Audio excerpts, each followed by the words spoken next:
शांत। The time of supply easy chapter है। पढ़ना अच्छे से चाहिए इस चैप्टर को। इस चैप्टर का रिलेवेंस बड़े क्वेश्चन में होता है सीए वालों के लिए, और सीएमए वालों के लिए इससे अलग से क्वेश्चन भी आ सकता है, कोई 100% श्योरिटी नहीं है। वो मैं आप लोग को लास्ट टाइम बताऊंगा कि कहाँ से पढ़ना है, क्या पढ़ना है, लास्ट में बताऊंगा सीएमए वालों को। सीए वालों को तो ये पढ़ना ही है, क्योंकि बड़े क्वेश्चन में इसका एक पॉइंट बनता है, अच्छा पॉइंट बनता है sir. Time of supply chapter हम क्यों पढ़ते हैं? सिंपल ये रीजन है सर, हमें ये पता करना है किस मंथ की हमारी जीएसटी की लायबिलिटी है सर। तब तो डिसाइड करेंगे सर कि हम जीएसटी की लायबिलिटी किस मंथ हमें पे कर देना चाहिए, उससे डिसाइड होता है सर हमारे को इंटरेस्ट कब से देना पड़ सकता है। तो time of supply of goods और सर्विस दोनों होता है सर। पहले बात करते हैं गुड्स की। तो गुड्स के केस में सर इनवॉइस कब तक इशू हो जाना चाहिए? सेक्शन 31 बताता है सर।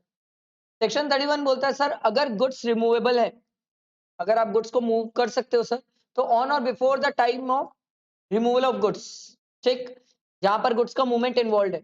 अगर गुड्स का मूवमेंट इन्वॉल्व नहीं है तो उस केस में सर जहां पर आप गुड्स डिलीवर करवा रहे हो या गुड्स अवेलेबल करवा रहे हो रेसिपिएंट को, ऑन और बिफोर उससे पहले इनवॉइस इशू हो जाना चाहिए।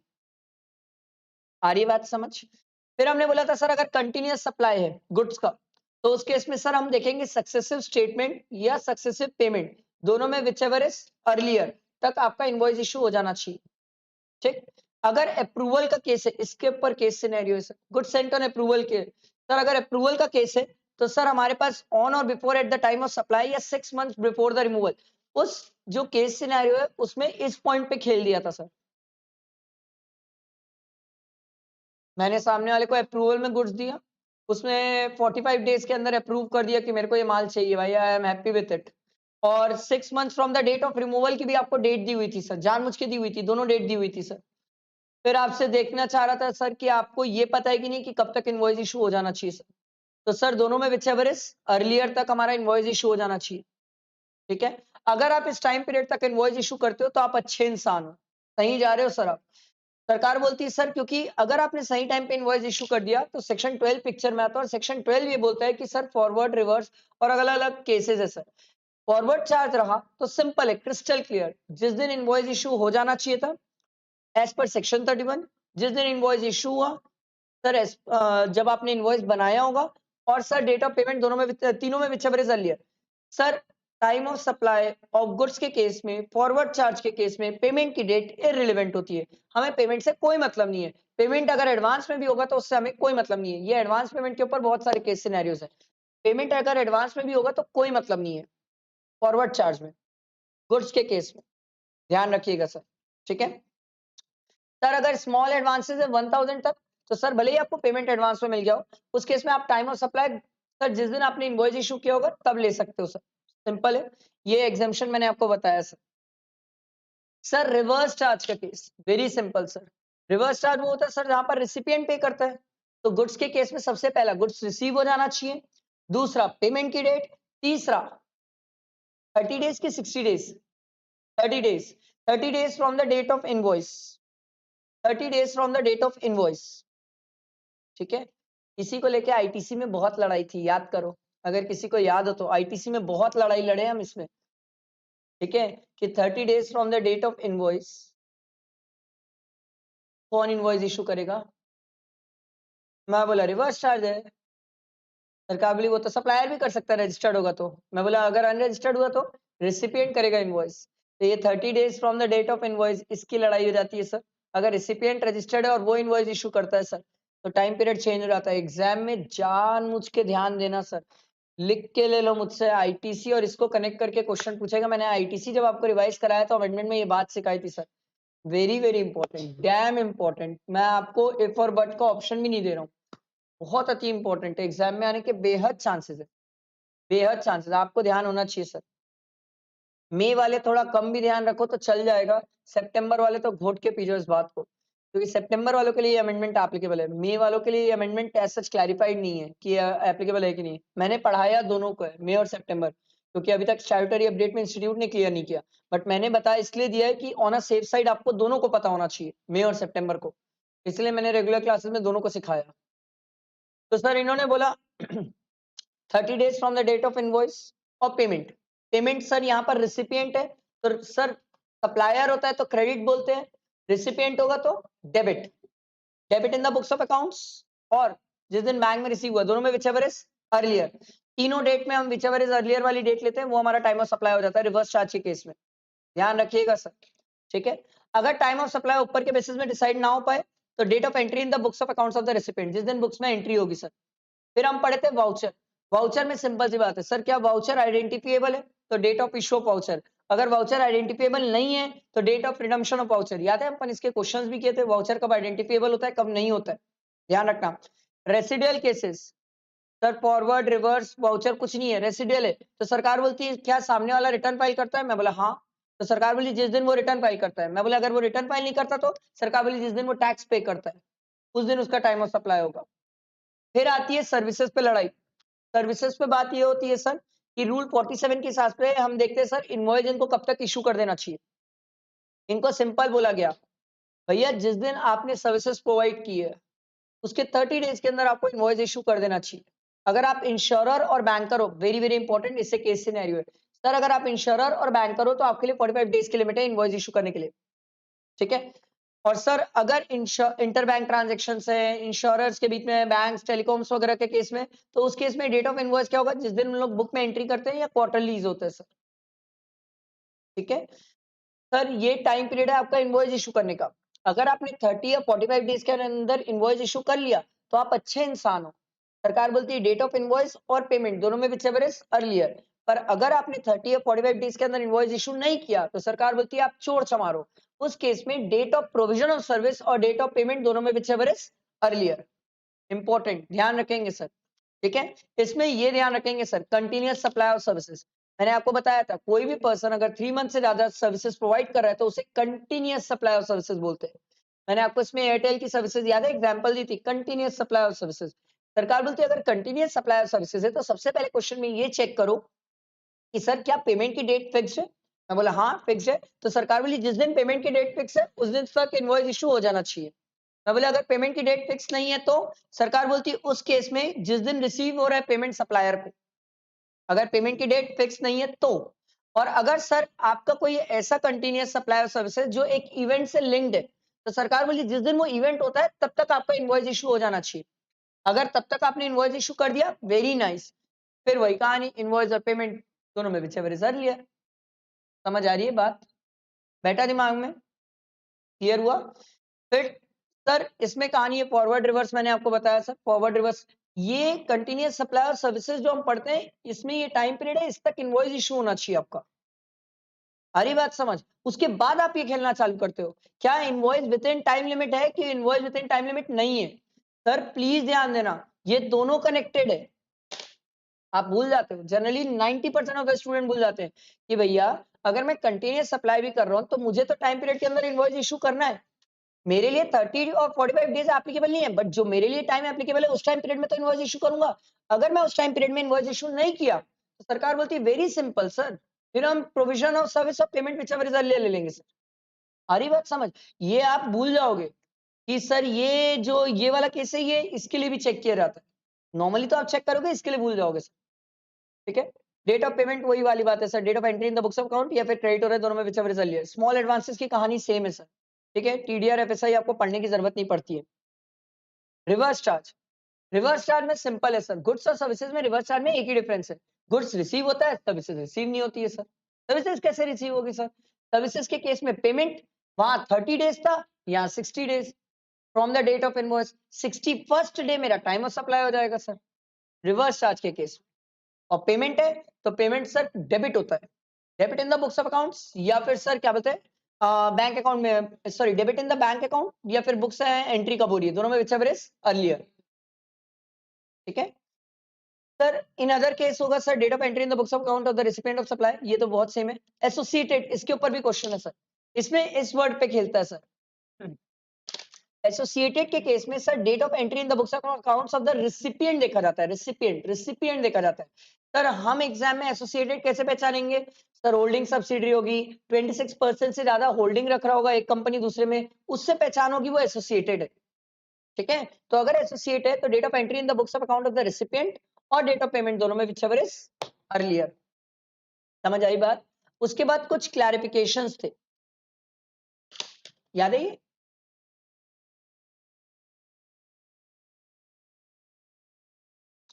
क्लैरिफिकेशन ये था, अगर आपको याद हो तो मैंने इसको रेगुलर क्लासेस में बहुत अच्छे से समझाया था सर। ये अमेंडमेंट था, मैंने बोला था सर कोई आदमी अगर रोड बना रहा है तो वो रोड बनाने के साथ साथ उसका मेंटेनेंस का भी काम देखता है सर। ऐसा तो नहीं है कि रोड बनाया तो छोड़ दिया सर, वो ऑपरेशन और मेंटेनेंस भी देखता है उसका।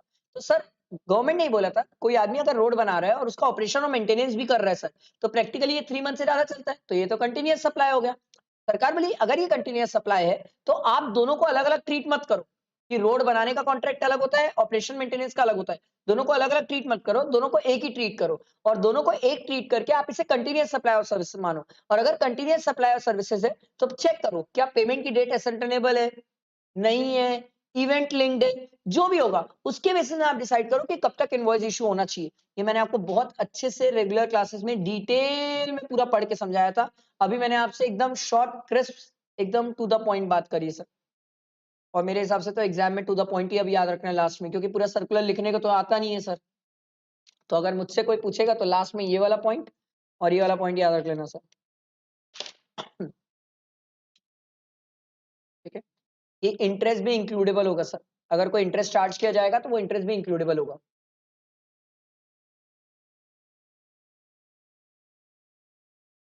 क्लियर हुई बात? दोनों कॉन्ट्रैक्ट को अलग नहीं ट्रीट करेंगे, एक ट्रीट करेंगे।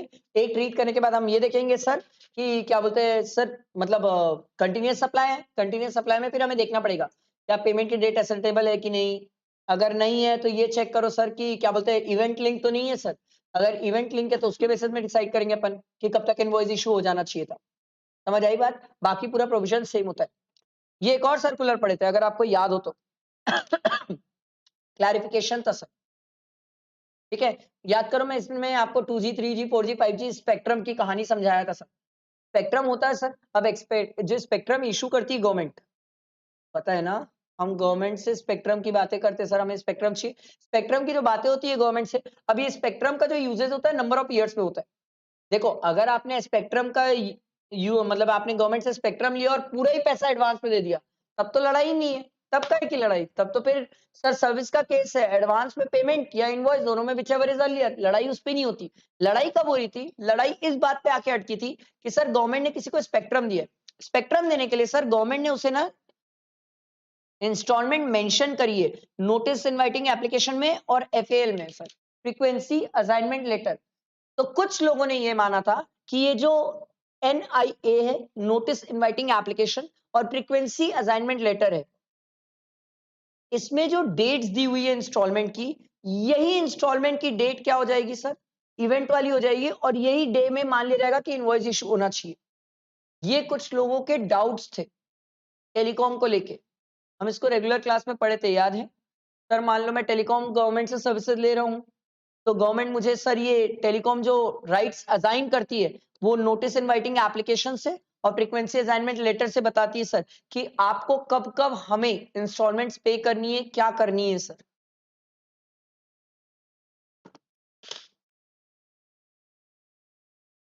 एयरटेल वाला गवर्नमेंट से 5G की सर्विसेज ले रहा है, पहली बात तो गवर्नमेंट की सर्विसेज रिवर्स चार्ज में होती है, पहली चीज क्रिस्टल क्लियर होना चाहिए कि गवर्नमेंट की सर्विसेज रिवर्स चार्ज है। अब बात यह है रिवर्स चार्ज में तो इनवॉइस कब तक इशू करना है, लड़ाई इस पे हो रही थी। कुछ लोगों ने ये समझ लिया था कि सर ये जो फ्रीक्वेंसी असाइनमेंट लेटर इशू किया गया है, ये जब लेटर मिला है, इस लेटर में जिस दिन इंस्टॉलमेंट की डेट लिखी हुई है उस दिन आपको इनवॉइस इशू कर देना चाहिए था। रिवर्स चार्ज का केस है, उस दिन इनवॉइस इशू कर देना चाहिए, नहीं तो बोलते हैं हम यहाँ से 60 डेज काउंट कर लेंगे, 60 डेज के अंदर हम आपका टाइम ऑफ सप्लाई मान लेंगे, टाइम ऑफ सप्लाई मान लेंगे। ये लड़ाई होना स्टार्ट हुई थी। तो उसके कारण हो ये रहा था कि फ्रीक्वेंसी असाइनमेंट लेटर के बेसिस में जो इंस्टॉलमेंट की डेट्स आ रही थी उसके बेसिस में आपने मेरा टाइम ऑफ सप्लाई मान लिया, तो उसके कारण हो ये रहा था कि मेरे ऊपर इंटरेस्ट की लायबिलिटी आ रही थी, क्योंकि सर इनवॉइस तो मैं रेज ही नहीं कर रहा था, इनवॉइस तो मैं बाद में रेज कर रहा था। क्या बोल रहा हूँ, समझ आ रहा है? समझ आ रहा है? बहुत अच्छे से पढ़े थे, मैं रेगुलर क्लासेस में बहुत अच्छे से लिख के समझाया था आपको। रिवर्स चार्ज की कहानी चलती है, हमारे पास 60 डेज होता है sir from the date of invoice, उसके बाद तो टाइम ऑफ सप्लाई मान लिया जाता है, मान लिया जाता है। कुछ लोग ऐसे थे जिन्होंने क्या किया था, फील्ड फॉर्मेशन में फ्रीक्वेंसी असाइनमेंट लेटर को ही मान लिया था मान लिया था कि सर यही इनवॉइस है, फ्रीक्वेंसी असाइनमेंट लेटर ही इनवॉइस है, और यहां से वो 60 डेज काउंट करना चालू कर दिए, और उसके बाद अगर 60 डेज के अंदर वो टाइम ऑफ सप्लाई हुआ, मैं पेमेंट नहीं किया, तो मुझसे इंटरेस्ट की बातें करना चालू किए। तो बाद में गवर्नमेंट ने बोला नहीं भैया ऐसा नहीं होगा, ऐसा होगा ही नहीं। सरकार बोली एक तो ये कंटिन्यूअस सप्लाई ऑफ सर्विस है, क्योंकि 3 महीने से ज्यादा चलने वाली है सर। तो सरकार ने बोला इस केस में ऐसे नहीं होगा। देखो, it is observe that frequency assignment letter is in the nature of bid acceptance. Sir ये जो लेटर है ये बिड एक्सेप्टेंस है, ये लेटर बिड एक्सेप्टेंस है। इस लेटर को इनवॉइस मत मानो, इस लेटर को इनवॉइस मत मानो सर, ठीक है। जहां पर सामने वाले को 2 ऑप्शन दिया जाता है, तू चाहे तो पूरा पेमेंट कर खत्म कर दे, और तू चाहे तो पेमेंट इंस्टॉलमेंट्स में कर ले। समझ आ रहा है? बैठा दिमाग में? तो इन्होंने बोला सर ये लेटर सामने वाले को एक इंस्टॉलमेंट और पेमेंट का तरीका बताता है, इट डजंट मीन कि ये लेटर ही इनवॉइस है। सामने वाले को टैक्स इनवॉइस तो बनाना पड़ेगा सर सच सर्विसेज के लिए। मैं बोला कब? बोले ऑन और before the due date of payment. मैं बोला ड्यू डेट ऑफ पेमेंट कैसे पता चलेगी? बोले लेटर में चेक करो, इवेंट लिंक्ड है कि पेमेंट की डेट एसेटेनेबल है। मजा आ रहा है ना? अभी तो कंटिन्यूअस सप्लाई सर्विस पढ़ के आए, इवेंट लिंक्ड है कि पेमेंट की डेट एसेटेनेबल है। उसके बेसिस में हमें पता चल जाएगा कि उसके पास इनवॉइस इशू करने का टाइम पीरियड कितना था सर। फिर चेक कर लेना सर कि सर क्या उसने इनवॉइस इशू सही टाइम पीरियड में किया कि नहीं। फिर वहां सर इनवॉइस सही टाइम पे इशू कर दिया तो वहां से 60 डेज काउंट कर लेना सर। 60 डेज बाद आप उसका टाइम ऑफ सप्लाई ले लो। आपको जो ये लेटर दिया जा रहा है इस लेटर को इनवॉइस मत मानो। समझ आ रही है बात? In the light of the above it is clarified that where full payment, जहां सामने वाला शुरू में ही पूरा पेमेंट कर दिया, सरकार बोलती है उसमें लड़ाई होती ही नहीं है, उसमें लड़ाई कभी जिंदगी में नहीं होगी सर।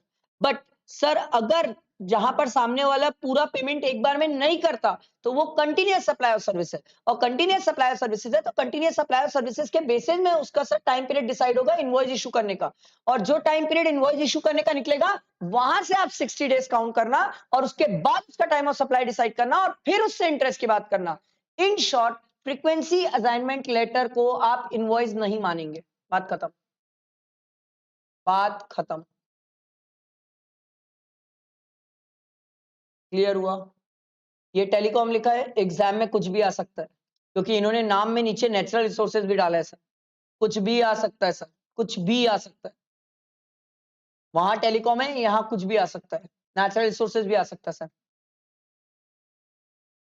समझ आया? क्लियर हुआ?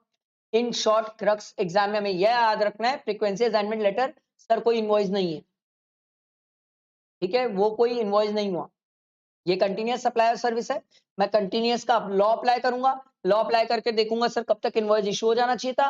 फिर जिस दिन भी इनवॉइस इशू हो जाना चाहिए था क्या उस दिन इनवॉइस इशू हो गया, उसके बाद से 60 डेज काउंट करूंगा, फिर मेरा टाइम ऑफ सप्लाई हो जाएगा। फिर टाइम ऑफ सप्लाई के बाद सर मेरे से आप बात करना कि पेमेंट कब करना है, और फिर इंटरेस्ट की बात।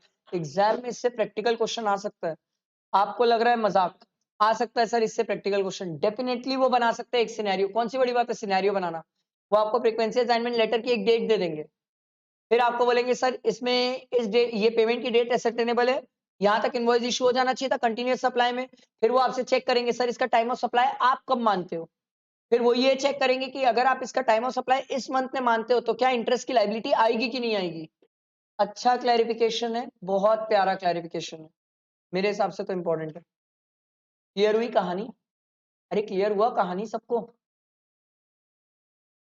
पक्का ध्यान रखना, हमें याद रखना है frequency assignment letter sir invoice नहीं है, वो इनवॉइस नहीं होता है सर, वो इनवॉइस नहीं होता है। क्लियर? वैसे चैप्टर इतना ही था, मेरे को लगा ये वाली बात याद रखने लायक है, फ्रीक्वेंसी असाइनमेंट लेटर वाली बात, क्योंकि ये गलती होने के स्कोप बहुत है सर, बहुत है गलती होने के स्कोप इसमें। क्लियर है ना? पक्का दिमाग में रहेगा? इसको हम कंटिन्यूअस मानेंगे, कंटिन्यूअस मान के इनवॉइस की डेट देखेंगे, उससे 60 डेज देखेंगे, और फिर इंटरेस्ट सोचेंगे एग्जाम में। याद रखना ये बात, ठीक है? चलो क्वेश्चंस करते हैं।